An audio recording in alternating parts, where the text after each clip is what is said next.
Souhairis. Oui, merci Madame la maire.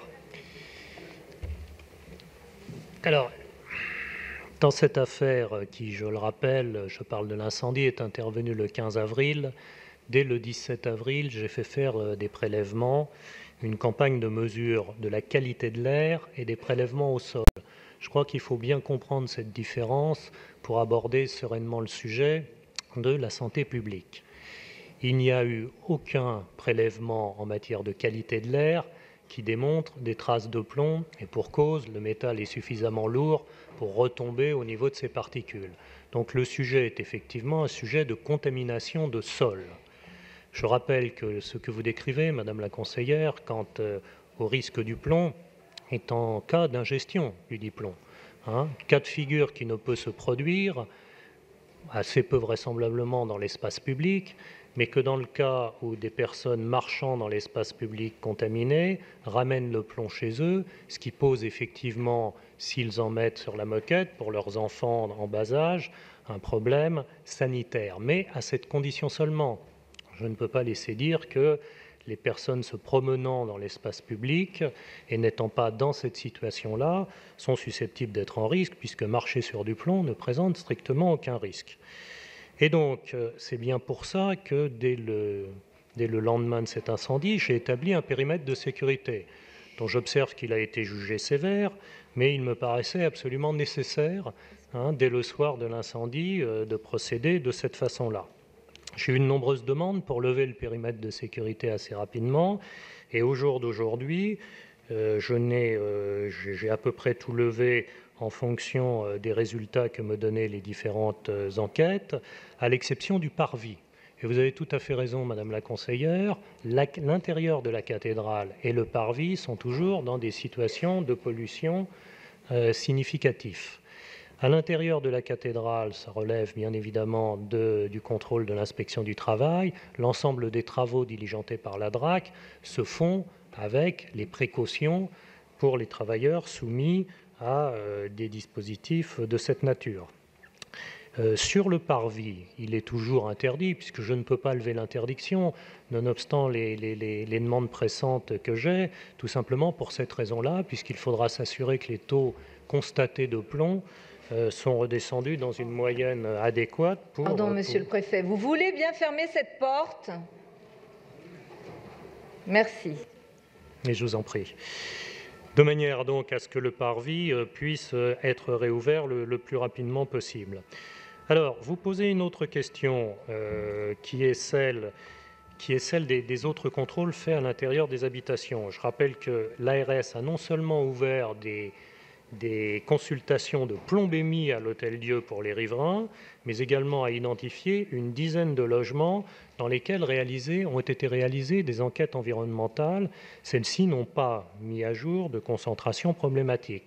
En tout état de cause, j'ai conseillé avec le directeur général de l'ARS que les personnes qui sont dans la situation d'avoir des jeunes enfants prennent des précautions de nettoyage qui sont des précautions dont nous avons expliqué la nature des modalités de nettoyage qui devaient être suivies. Et nous les sommes appliqués à nous-mêmes, à la préfecture de police, puisqu'il ne vous a pas échappé que le jour du sinistre, de façon assez inhabituelle, le vent allait dans la direction de l'ouest. Et donc la préfecture de police a été, et notamment tous les bureaux en façade, soumise aux retombées, et nous avons procédé donc aux travaux nécessaires. Et j'ai proposé d'ailleurs, pour votre bonne information, à l'ensemble des fonctionnaires de l'APP le souhaitant, de pouvoir suivre cette consultation de plombémie s'ils en jugeaient le besoin nécessaire.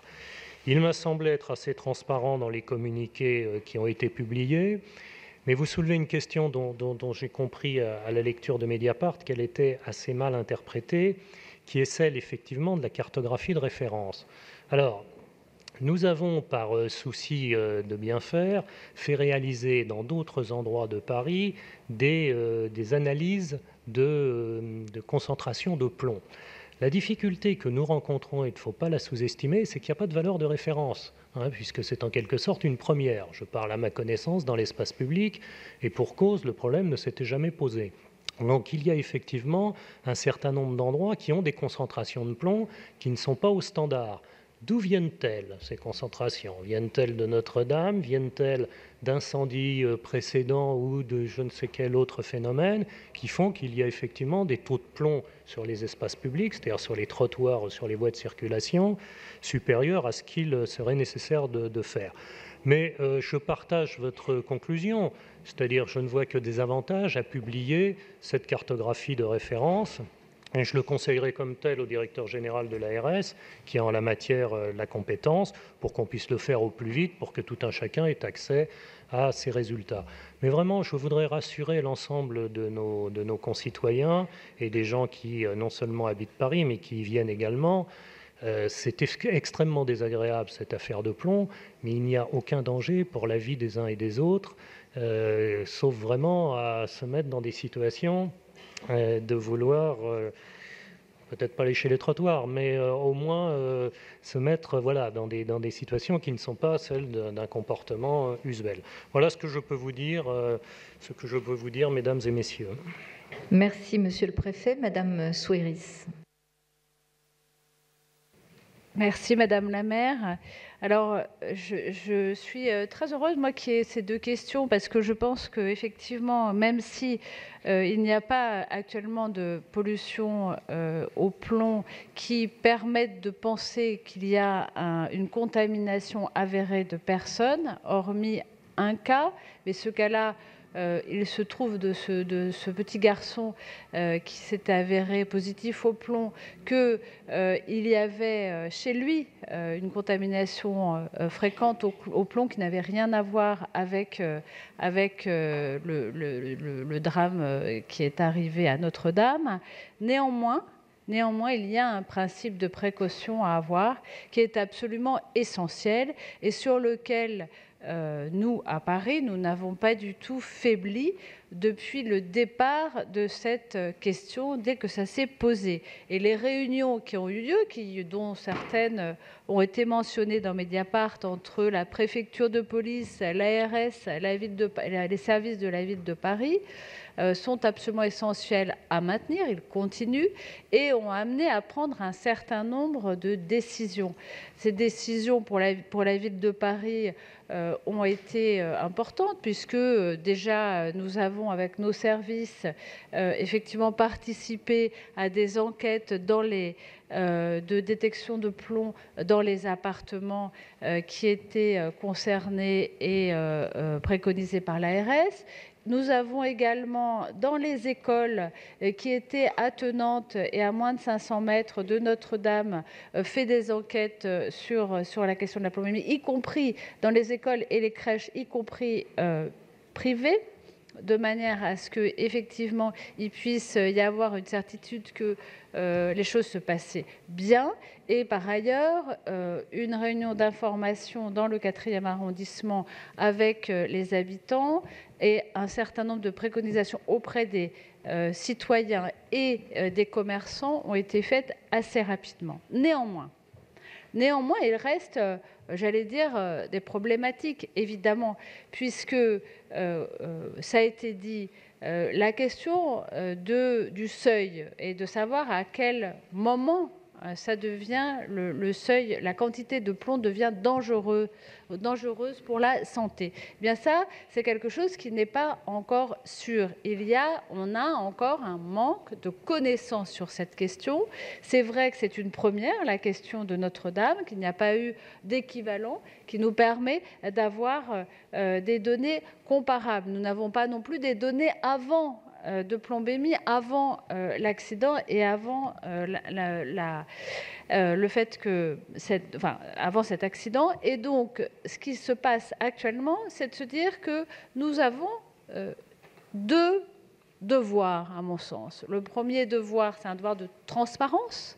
Parce qu'effectivement, l'information, ce qui avait été demandé d'ailleurs au dernier conseil de Paris, qui est le fait d'avoir une cartographie des informations en temps en heure présentes, c'est absolument essentiel pour que chacun, bien sûr la collectivité, bien sûr l'État, mais aussi chaque citoyen puisse pouvoir agir en fonction des connaissances que nous lui donnons. La deuxième chose, c'est de pouvoir mettre à la disposition de chacun les moyens de pouvoir à la fois faire une détection, faire des diagnostics.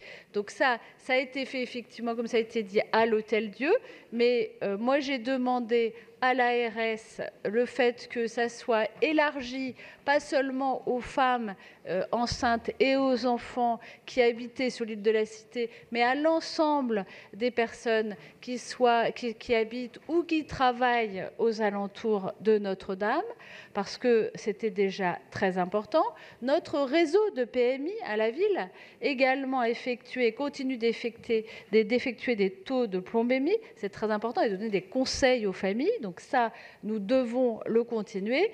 Et puis enfin, il y a la troisième dimension qui est celle de la dépollution.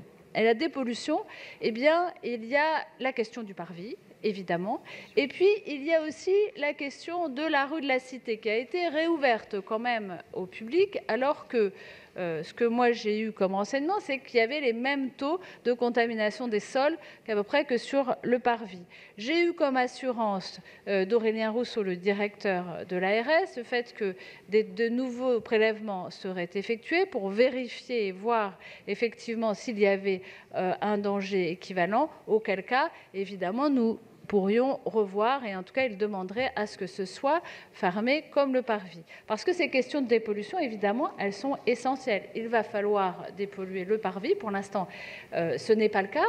Manifestement, il y a une demande auprès de la DRAC, parce que ça n'est pas la préfecture, mais la DRAC, pour qu'il y ait de nouveau une dépollution, parce que celle qui a eu lieu n'était pas du tout suffisante. On sait qu'il faudra soit recouvrir, soit vraiment faire une dépollution de fond.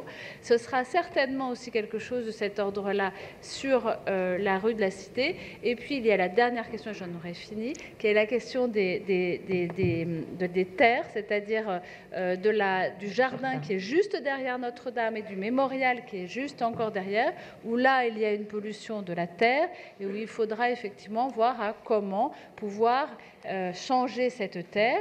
Tout ça, c'est une entreprise que nous avons encore en cours de route. Moi, je peux vous dire une chose au nom de l'exécutif, c'est que nous sommes très vigilants, que nous tiendrons les engagements de transparence et en tout cas d'interpellation pour que tout se passe pour le mieux, et que vendredi prochain, prochaine date de notre réunion avec la préfecture de police, avec l'ARS, avec les différents services, eh bien, nous continuerons de dire à quel point nous serons vigilants. Et nous exigerons évidemment que la cartographie soit vraiment publiée la semaine prochaine, comme il a été Madame Souyris, merci beaucoup.